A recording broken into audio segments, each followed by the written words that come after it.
So shall we do another poem? Yes, please. It'd be an honor. It's called You Do Know Me. You know me. I have been walking toward you on your breath. You know me. I have been waiting in your bones. If I am unfamiliar, so is air. I was always there. When you were young and roaming the green hills, smelling the sea, that was me. Later, when you grow older and bolder, then they knew I was the street lamp on that wet night the Seine told you its secrets and said, begin. You did begin. I was the window that you saw you in. I tapped the pane. You turned away. You thought I was the cat. And there was truth to that. I have walked through alleys darkened by your pain. I have been those valleys where you saw again. You do know me.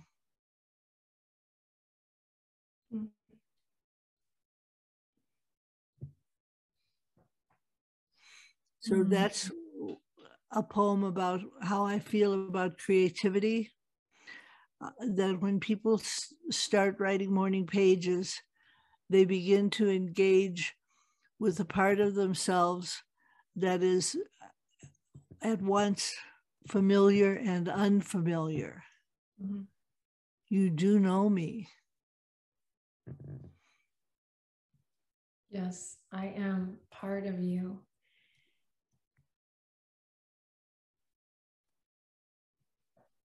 I've been reading a lot of John O'Donohue, the Irish poet, beautiful writer that my partner introduced me to when we met. And it's been a really beautiful ballet to kind of move from a book of, it's not a new book of his, but a book that I've not read of his, and Seeking Wisdom. And there are elements of just synchronicity, which you also speak so beautifully of, but of beauty. And essentially what I'm trying to share is in both the words of John O'Donohue and your generous, beautiful words, Julia, I'm getting a message, just kidding, but I'm getting, there's a theme of it's okay to take in the beauty of life while there's war going on, while there's physical anxiety tripping you up. Notice the beauty. Remember the beauty. And this may sound a little trite for those listening, but it's just coming up so strong for me right now. So I'm going to share it that it's through noticing and remembering the beauty in the dawn, in the dusk, in the day-to-day, that we receive the fuel to be present in our lives, or to be of service, if that's something, you know, that you seek, which is something that I seek. And I feel like that's why divine timing is also being celebrated here. I feel like I've been feeling a little tapped, maybe the well is empty. And so words simply cannot do justice to how much I feel just honored and grateful for this divine timing to be in your presence, and to invite all of my friends and family and community to also be in your presence and to hear your beautiful poetry. And ultimately, I hope to be inspired and motivated to dive in again, to begin again. So thank you, Julia. So I'm going to read one more poem, a final poem. Thank you. And it's a poem, you know, many times I think people feel that without pain, there can't be gain. So they may, in your practice, feel like if they're suffering physically, then they're doing a good workout.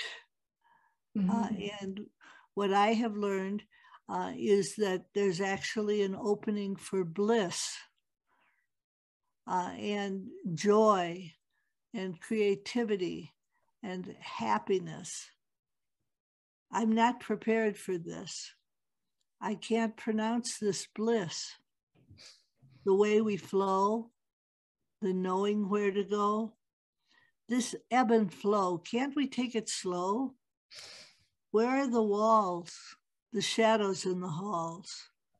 This light, can it be right? Where does it come from? I've known a different sun, walked a different earth where air was used for grieving. I think we're leaving. Before we met, I knew your face from stars and stones. I knew your name from wind and grasses. Before we met, the red earth held my heart. The sky cradled my dreams. The forest floor was my green bed. These were what I wed before we met. Now that you are here, I'm wed to galaxies. Our sky does not contain me. Our sun is a candle to what I see. Sheer as a cliff, the walls drop away. Sheer as a cliff, the walls drop away. You read my mind. I was gathering up the courage to ask you to say that last line again, and you did. Thank you. Ooh, what a gift. The opportunity to hear you read those poems is just worth all its weight in gold. Thank you. I'm going to click the Q&A per my instructions and invite us to take a few questions. Does that sound all right with you? Yes. Okie doke. Well, I'm just going to go for time. I'm just going to go for it. I'll start with the top. Adrian, what strikes me hugely about your work with Find What Feels Good is the playfulness and the permission giving that you encourage. This is what I believe are the key elements to encourage creativity in the widest sense. Creativity is too often equated as art, and it's so much more than that. It's freedom to explore, freedom to try, freedom to fail, freedom to be. Yes, I added the yes. So I absolutely see how your work is steeped in creative flow, and it's a huge gift. The question, Catherine says, I suppose, how conscious is that when you create your work? So it appears this first one is a question for me, pardon me. I would say that it's a 100% total conscious choice to embed creativity into my work. And it's also a 100% total unconscious choice because it just seems to be the way I feel like I can create a flow. I don't ever want to be a role model for rigidity. I want to inspire people to create open pathways for their own exploration. Julia, we're both fans, lovers, involved in the theater. I grew up in the theater, and I know you are a wonderful playwright and lover of the arts. Right, in every good play I experience, we want the audience to leave asking questions, not hoarding all the answers. And so to Catherine, I try to do that with my work and make it as fun and as creative as possible so that people are curious when they leave rather than only feeling accomplished. Thank you for the question, Catherine. This is one for you, Julia. for Julia. Julia is a beautiful name, by the way. Every time I say your name, I've been saying it a lot lately, recently. And it's a gorgeous, gorgeous name. For Julia, I'm an educator, a writer, an illustrator, a photographer, but I see creativity as a given in every moment of my day. Now, I think it was only in my 40s that I reached that point. What I try to do now is work deeply as I nurtured creativity in childhood as something that we all have, that is beautiful and needs to be nurtured, flexed, and tended to, like a muscle, perhaps not far from the concept of brain yoga. Sorry if I'm not educated enough about your work on a deeper level. She says, I'm curious to hear if you had a creative epiphany and when, and what would you want to say to children and young people to encourage them to explore their natural creativity without fear? That's also from Catherine. So that's a number of questions. It is a lot, but I do like the, have you had a creative epiphany and when, and also what would you say to young people about creativity? Well, I have had a creative epiphany, and that was January 25th, 1978, when I stopped drinking and opened up to the possibility that there was guidance coming from a higher source, and that I could depend on that guidance, and that I could stay sober and open the door to further flow. And what I would say to young people is dare. Mm-hmm. Dare. If you have something that you're thinking about, dare to try it. Dare to do it. And I find that in daring, we find ourselves led. I recently wrote a play which is called True Love. And every day I would sit down to write and I would think, I don't know what comes next. And then I would hear a little cue, like, write about songbirds. Aren't they lovely? And I would think, songbirds? I'm used to writing dark, scary plays. And instead I was finding myself writing a play which a friend of mine characterized this morning as sweet. Beautiful. I love when you share Seeking Wisdom towards the end of the book about landing on that title. I won't share so that listeners can read the book, but it's fun to experience that, particularly as a writer, aspiring writer. This word allow comes up a lot. But now I'm going to add to my notebook what you just shared. Dare, that's so good. There are a couple of questions here, Julia, about the poems that you've read. One person asks if you'd be willing to share the titles of them, and another person asks, are they in the book Seeking Wisdom? Rachel shares the last one made her cry, and that she could use some more of those reassurances. Well, I want to say I have a website, juliacameronlive.com. And on the website is the poetry. So you can go to the website and there's a section called Julia's Art. And it has plays, movies, musicals, music, and poetry. So if you want more poetry, go to the website, and everything there is free. Oh, I love that. There's a cardinal just right beyond my computer here, come to say hello. And he's very vibrant.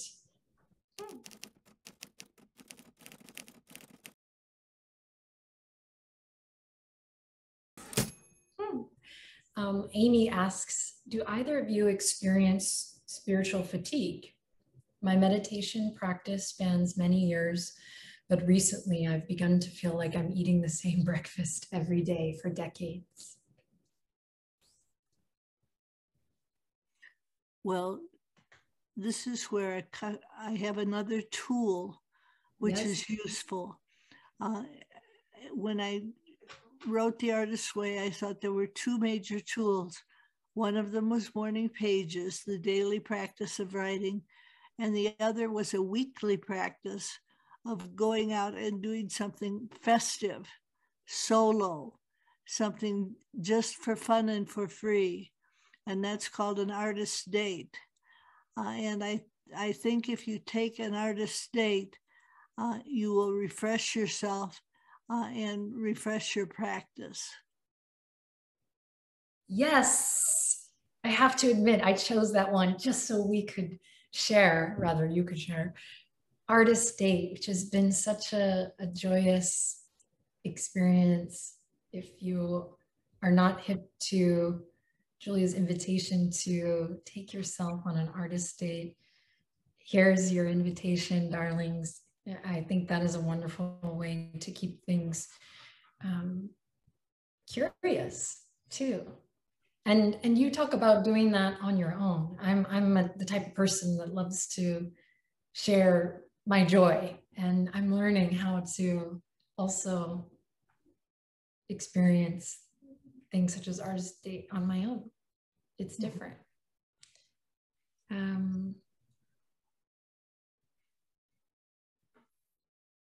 Let's see. What is the best way to get started again with morning pages incorporated with the gentle yoga practice? This is from Gara, Julia's old neighbor from the UWS who moved to Austin in 2010. Whoa, connections. Kara, what is the best way to get started again with morning pages incorporated with the gentle yoga practice? This is from your old neighbor, Julia, who moved to my hometown in 2010. Aha. Well, I would say you begin by starting. You put your hand to the page and you say, oh, here I am. It's uphill. And I'm going to allow myself the courage to do this practice. And I think I tell people to do it first thing on awakening, before their resistance is up. Jungians tell us we have 45 minutes where we are undefended. And I say use those 45 minutes to write morning pages. And I think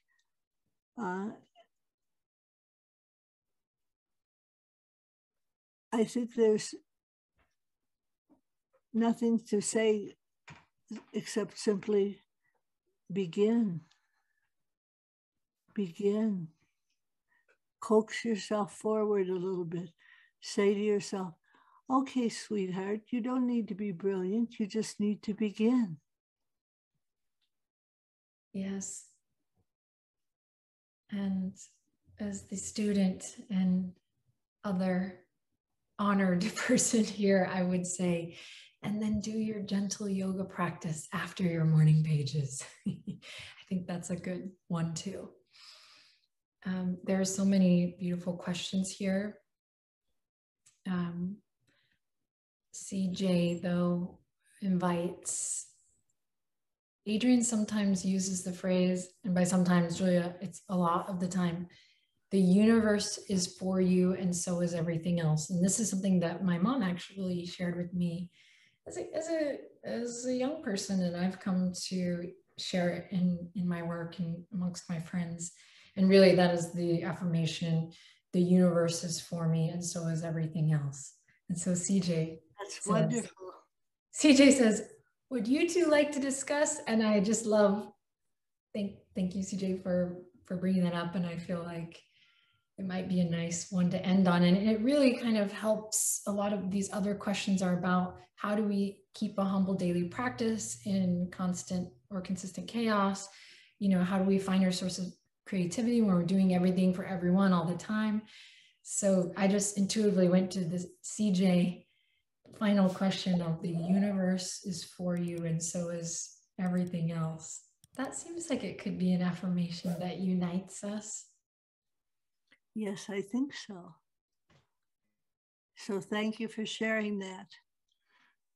Yes, well, as I said, my biggest takeaway from seeking wisdom was that I'm naturally infusing prayer into my mental chatter, my daily chatter.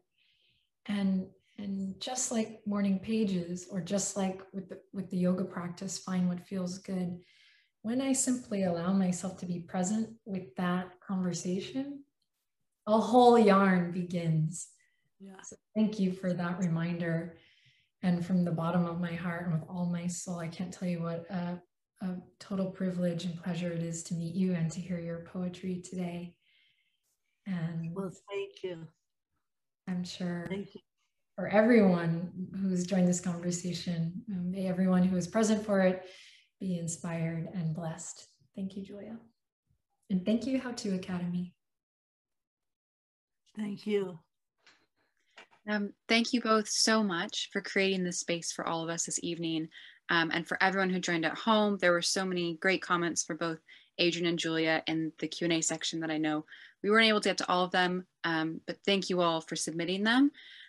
You will receive a replay link to go back and maybe catch some of those great poems that Julia shared, or any names or practices that you want to catch up on. I'll be sending out that link tomorrow. In the meantime, we have so many great events coming up on our website, howtoacademy.com. And you can also check out our podcast at Apple, Spotify, or wherever you get your podcasts from.